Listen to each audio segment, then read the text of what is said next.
Good evening, ladies and gentlemen, lords and ladies, your majesty. This is your captain speaking.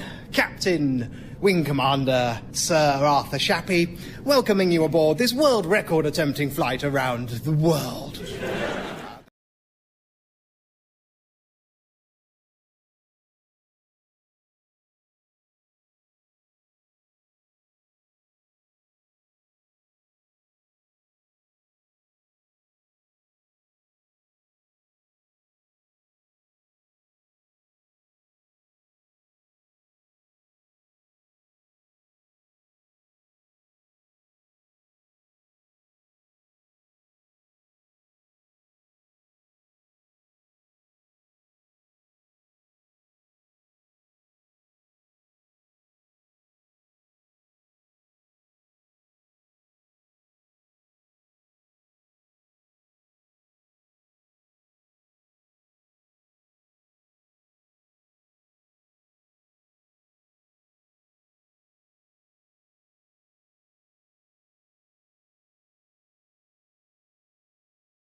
Good evening. This is First Officer Douglas Richardson.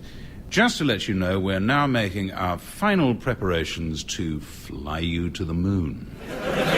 While we're airborne, I do hope you'll take advantage of the opportunity to play among the stars.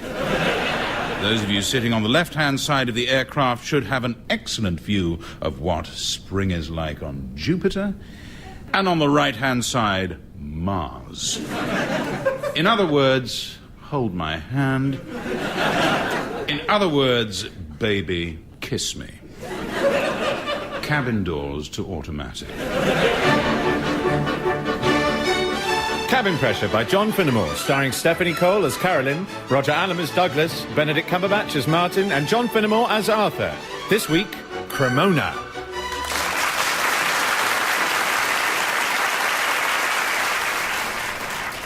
Very good, very good. Okay, my turn. All right, do come fly with me. Good evening, ladies and gentlemen. On behalf of MJN Air, I'd like to invite you to come fly with me. Let's fly away.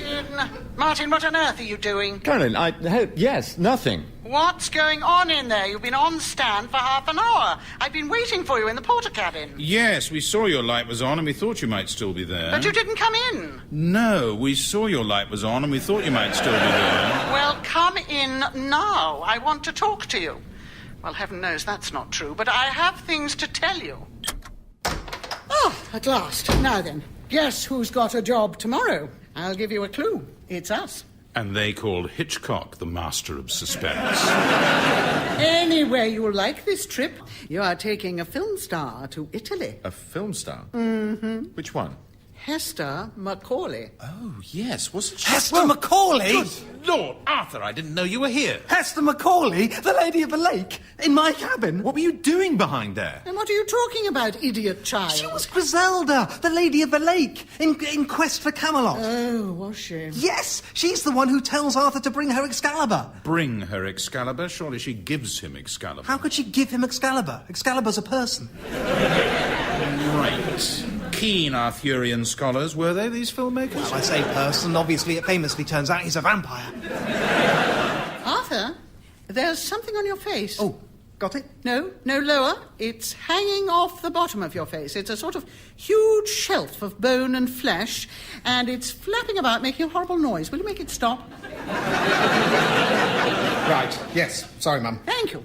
Now scatter to the winds, all of you. Martin, flight plan. Douglas, load sheet. Arthur, coffee. Right. Fly, my pretties, fly. Come on, monkey face. Righto. Cremona. So I imagine we're staying at the Excelsior? Then carry on imagining, Douglas, because that's as close as you're getting. Miss Macaulay will be at the Excelsior. You will be over the road at the Garibaldi. Oh, no, the Garibaldi is an absolute dump. A dump, yes, but a keenly priced dump. If this was a proper airline, we'd be staying at the Excelsior. Agreed. And if you were proper pilots, you'd be flying with a proper airline. Pass. Now, go and do me that load sheet. 1 passenger and a dozen shirts. One of our sweatier actresses, is she? No, the film's set in fascist Italy, and apparently the studio needs some extra black shirts for the, Extras? Yes, playing... Black shirts? Precisely. Good morning, madam, and welcome... No, ma'am. Good morning, ma'am, and welcome... No, she's not the Queen. Good morning, Miss Macaulay, and... No, madam. Thing is it unprofessional to tell a passenger that you once made a collage of their face out of pasta shapes? I really don't know. You see, part of me thinks... Oh, I'm sorry. Did I say no? I meant care. I don't really care. Morning, Martin. You're looking very smart. No, no more than usual. This is how I always look. What are you saying? Yes, you're quite right. It was an unforgivable compliment. I do apologise.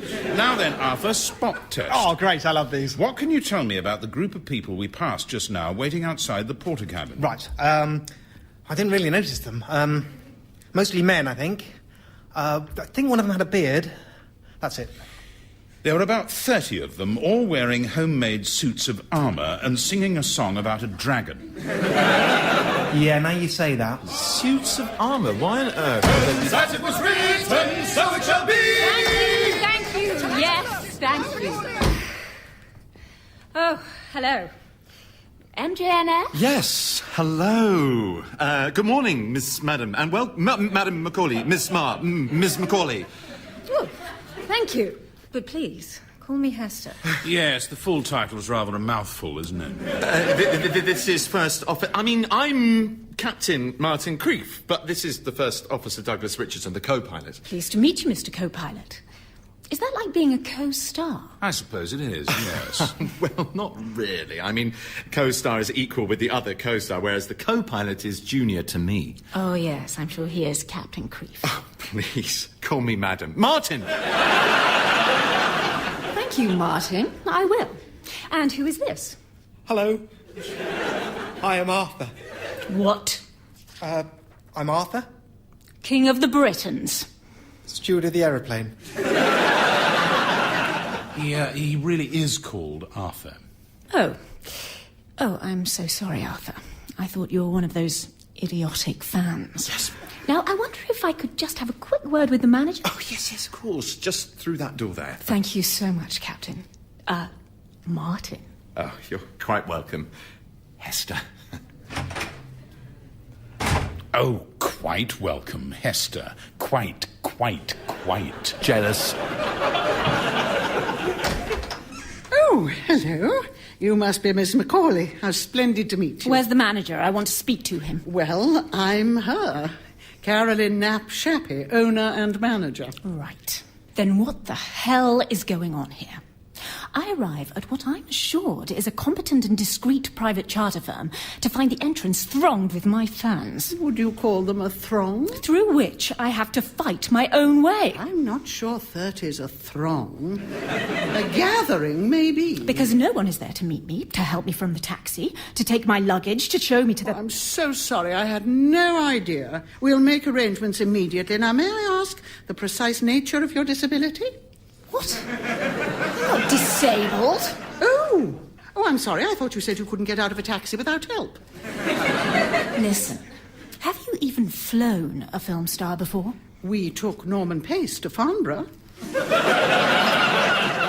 He's a lovely man. Well, I am not Norman Pace. I was beginning to suspect as much. Listen to me, dearie. One more crack out of you and the executive producer of this film will cancel the contract and rebook me on a flight with a professional company. I'm so sorry if I have in any way offended you. Nothing could be further from my intention. That's better. And another thing. Is that strange little red-faced man actually a qualified pilot? I mean, am I safe to fly with him? I can assure you that Captain Creef is very nearly the best pilot in the company. And beside that, we have the artificial horizon. Gosh, yes. What does it do? Well, it just tells you if you're flying level or not level. And if you're not flying level, you can correct it on the basis of that and fly more Levelly? Lovely. And these are the altimeters. Really? They sound like a nice middle-class couple, don't they? How do you mean? You know, oh, do come in. Lovely to see you. Now, have you met the altimeters? Oh, I see. Yes, that's very good. Yes, the altimeters. Mrs. and Mr. Altimeter. I'm Greg Altimeter, and this is my wife, Catherine Altimeter. Exactly. Yes. Why do you need two? Just in case one goes wrong. That's the theory, anyway. In practice, it's like Confucius says, man with one altimeter always know height, man with two never certain. I know loads like that. Confucius, he say... Oh, they've all gone out of my head. Well, never mind. I probably ought to go back now, actually. Thank you so much for showing me around up here. Yes. Right, yes, of course. Well, I'm glad you enjoyed it. Who knows, maybe you can show me around a film set one day. Maybe. Who knows? Never eat yellow snow! What? Confucius, well, that's not one of the best ones. Okay.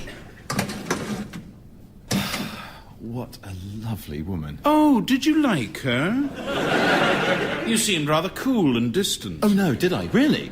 No. Hello. Oh, hello. Might I ask yourself at this time if yourself would care to partake of the enjoyment of the in-flight entertainment system we do provide on the aircraft today? What? Shall I put the telly on? Well, that's sweet of you, but I'm quite happy reading my book. Thank you. You're welcome. Is that all? Yes, that's all. Except, I'm sorry about that thing when you met me and you thought I was a fan. Oh, no. I should apologise to you. It's just those ridiculous Camelot idiots. They follow me all over the world, singing and chanting and telling me they're my biggest fans. It gets to one a little sometimes, you know? Right. I see. Still, though, I just want to say I am your biggest fan. Oh, really? Absolutely. Enjoy my Clytemnestra, did you? You're quite a... My career-defining Clytemnestra at Stratford. Or perhaps you preferred my Olivier Award-winning performance in A Doll's House. You performed in A Doll's House? No? Well, perhaps you're more of a movie buff. Yes, I just love... No, don't tell me. I'm keen to guess. A Light Shines Darkly? Tails You Lose? Fardels Bear? No, I love... Because I hope you weren't about to suggest that you're my biggest fan, based on 2 miserable weeks I spent up to my bosom in Pondweed, filming some ridiculous fantasy dreck I only agreed to because my little cat needed a dialysis machine. Right. No, I like the other ones. Did your cat get better? No, she died. Oh, dear. Still, you know what they say about cats? What? They've got 9 lives.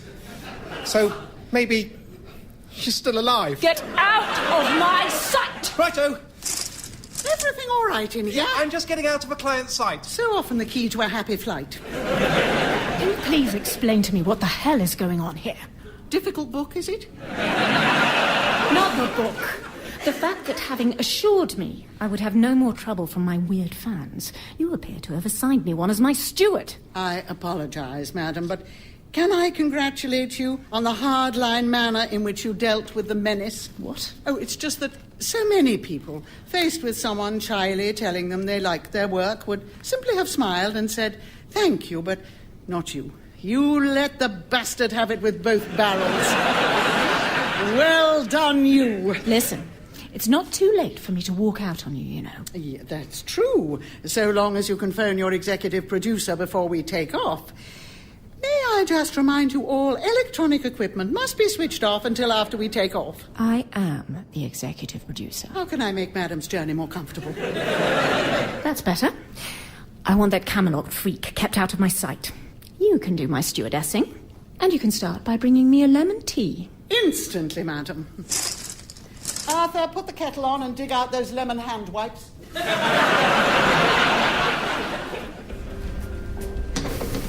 Wow, this hotel's amazing. Look, that whole wall's a waterfall. Well, don't get too attached to it. The Garibaldi is pretty different. Though, to be fair, it does also have water running down the walls. Miss Macaulay, may I present the Excelsior? Oh, it's lovely, Douglas. Thank you so much. Buongiorno, signor. Oh, buongiorno. Do you speak English? Of course, sir. Good, great. One room, please. Certainly. What name is he? Mrs. Martin, Yes? I don't use my real name. The fans, remember? Yes, of course. What name do you use? Oh, various ones. Often cartoon characters. Oh, wow, did you nick that off Notting Hill? They nicked it off me. So, what name shall I use? You choose? Yes. One room, please, for Ms. Jessica Rabbit. Martin! Oh, God, no. I mean, I didn't mean you look like... Not that you don't look like... Well, that you do, but... not Jessica Rabbit, Mrs. Snoopy. But why only one room? Where are you all staying? The Garibaldi. Oh, no. No, you mustn't stay there. It's ghastly. They tried to put me up there when I did Who Do You Think You Are? Oh, you have Italian relatives? God, no. But when the BBC offered to fly you to wherever your family are from, you don't say Kidderminster. The Garibaldi is the most awful dive. I insisted they move me. Oh, dear. Well, Carolyn can't have known that when she booked it for us, can she, Martin? No. If I were you, I'd just stay here. Oh, unless you have to. Captain? No, we don't have to. Good Lord, no. 3 more rooms, please. Certainly, sir. What names? Oh, can I be goofy? Douglas Richardson, Arthur Shappy, and Captain Martin Creef. Oh, you're a capitan. That's right, yes, I'm an airline captain. So, did you want a suite? What? Well, generally, when the air crews come, the capitani likes a suite. Yes. The thing about that is... No, sir, I ask because I'm sorry we have none left today. Well, yes, I would have liked one. I mean, obviously, I'm an airline captain. And frankly, this is very shoddy. I mean, I'll rough it this once in one of your normal 5-star rooms, but I'm very disappointed. Well, you could always take the state rooms. What? The state rooms on the 5th floor. The whole of the 5th floor. Yes, Martin, why don't you? Right. Yes, I will. Yes. Nonchalantly done. And anything else I could do, you have my number, so don't hesitate to call. Wow, Skip. 5-star hotel, eh? This is the life. No, it's not. Isn't it? No, we're going straight back down to the lobby, refunding those rooms, and we're going back to the Garibaldi. I'm so sorry to disappoint you. No, it's fine. I don't like big hotel rooms anyway. Too many drawers. Drawers? Yeah. Because, you've got to put something in every drawer, haven't you? Or it doesn't feel like home. And sometimes in these places, I have to split pairs of socks. Hello. I was here 15 minutes ago. I remember you. Yes, I imagine you would do. It's very exciting for us, We don't often get to rent out the state rooms in the winter. No, I bet you don't. The thing is, I've been up to have a look at the rooms, and to be honest, they're a little stately. Well, they're state rooms. Yeah, yes, I appreciate that, but there comes a point, don't you feel, when a stateroom crosses the line from being a nice, stately room for a statesman to lie in state and becomes, just terrifyingly huge and expensive. So if you could possibly just refund me the... Ooh. I don't like the way you said, please tell me it's a cultural thing, and that's just how you begin the sentence. Oh, don't worry, sir, that will be no problemo at all. No, the problem is, somebody just tried to rent the state rooms, and we had to turn him down. Great, he can have it. No, he's gone now. We don't know where. What did he look like? He was a big man with a big coat and a big beard. Right, so in the 8 minutes since I was last here, Brian Blessed strolled in, tried to rent the most expensive suite in the hotel, and then left disappointed for a destination unknown. I didn't get his name. Bluto? Despite you just telling me you never get any bookings for it during the winter. What can I say? We were lucky. Yes, well, you make your own luck, don't you? How about the other 2 rooms, the normal-sized ones? Can you refund those? This maybe we can do. Right, great. Oh, for heaven's sake. Arthur, go to Douglas's room, 312. Stop him unpacking. I'll meet you there. Right. Hello? Martin, my favourite aviator. Oh, God, what have I done now? Nothing. You simply find me in a rare good humour. Certainly rare. I am in Italy on a sunny day. My flight home is not till midnight. The studio have coughed up the money like lambs, and generally all is rosy. Unless you were about to tell me otherwise. No, everything here's fine.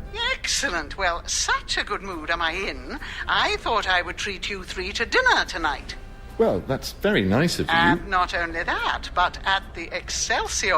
Oh, no. The Garibaldi will be fine. Oh, don't be ridiculous. The Garibaldi is far from fine, or you wouldn't be staying there. No, actually, I had a look at the restaurant. They do a very nice Italian burger thing. Looks good. I don't know what you're playing at, Martin, but stop it. For reasons of my own, I particularly want us to eat at the Excelsior this evening, so that is where I shall see you. 7:30, sharp. Oh, terrific. 3:10, 3:11, 3:12.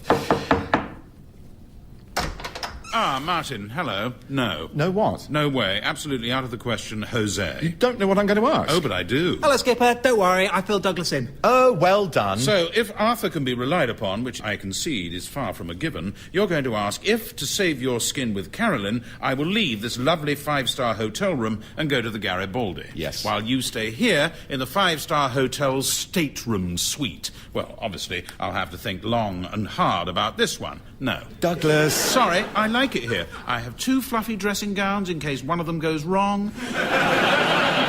And there are complimentary mixed nuts, which is charming. Well, I'm sorry, but I've returned this room to the hotel. You can't stay here. Fair enough. Then you go to the Garibaldi and I'll have the staterooms. Look, Douglas, I'm trying to tell you, you're right. So glad we agree. You're right. You can't trust anything Arthur tells you. Of course I'm not staying in the staterooms. I got them refunded too. What, after I'd gone? Yes, after you'd gone. Oh, well done, Skip. I must say I'm surprised, because that receptionist seemed pretty fun. I'm very persuasive. So, all the rooms are refunded, and we have no choice but to go to the Garibaldi, OK? Spoil sport.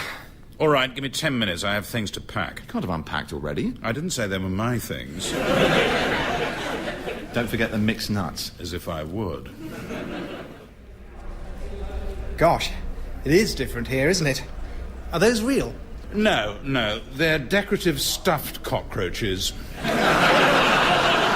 Ah, well. See you at dinner then, chaps. Bye. Is he gone? Right. Buongiorno, excuse me. I made a mistake. I just want one room, please. If we can return these two. Oh, thank you. What's going on, Skip? All right, Arthur, listen really carefully. Oh, dear. I hate these. You and I aren't staying here tonight. We're staying in the Excelsior, in the staterooms. But I thought you managed to return... No, of course I didn't return them. But here's the important thing. You mustn't tell Douglas that we're staying at the Excelsior. You mustn't tell Hester we're staying at the Garibaldi. And above all, you must not tell Carolyn anything at all. Got that? No. OK, look, here we are. We might just be able to pull this off.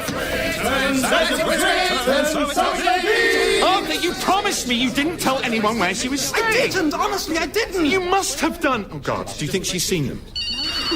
Hello? What have you done? Yes, I do. Ah, Hester, I was just... Don't Hester me, you ridiculous, incompetent little man. Just explain to me how it is that... No, actually, don't explain. I don't want to hear any more of your stuttering and toadying. I just want you to make them all go away! Well, she's no Norman Pace, is she?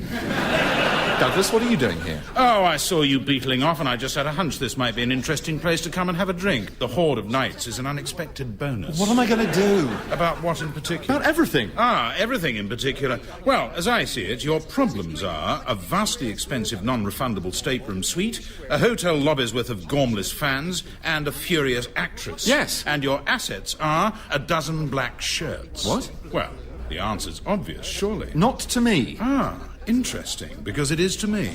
So, suppose I were to sort all this out for you, and suppose once it was sorted out, there was still a nice Excelsior hotel room left over. Yes, you can have it. Excellent. Attention, oh spotty knights. I have a proposition for you. Am I right in thinking that you are here lying in wait like grubby leopards for Hester Macaulay? Yes! Well... as the more astute or the least unastute of you will have noticed, she's not coming down until you go away. Well, we're not going away until she comes down. Yes. What a delicious metaphysical conundrum.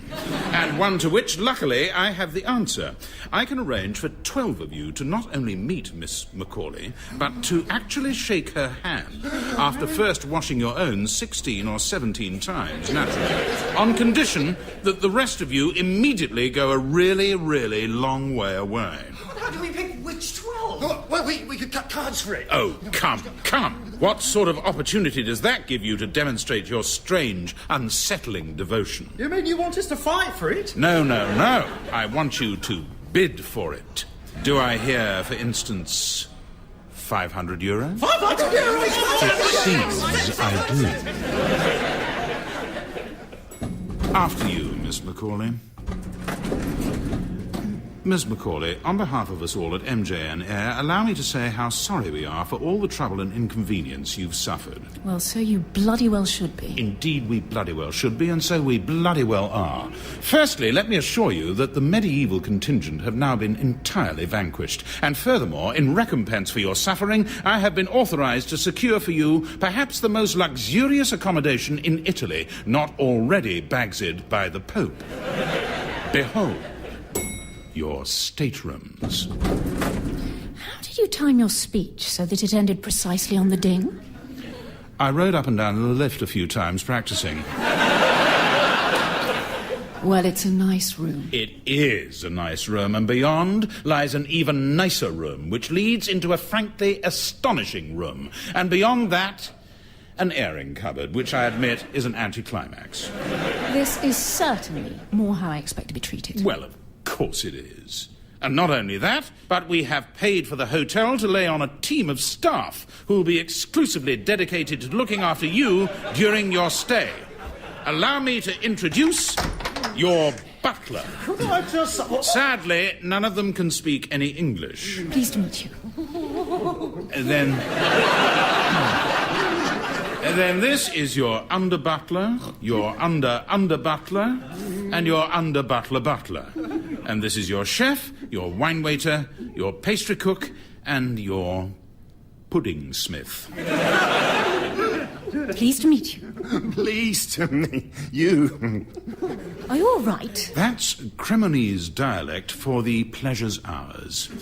Finally, your laundryman, your knife and boots boy, the man whose job it is to fold the end of your loo roll into a V shape, and your stable lad. Why on earth would I want a stable lad? Don't you?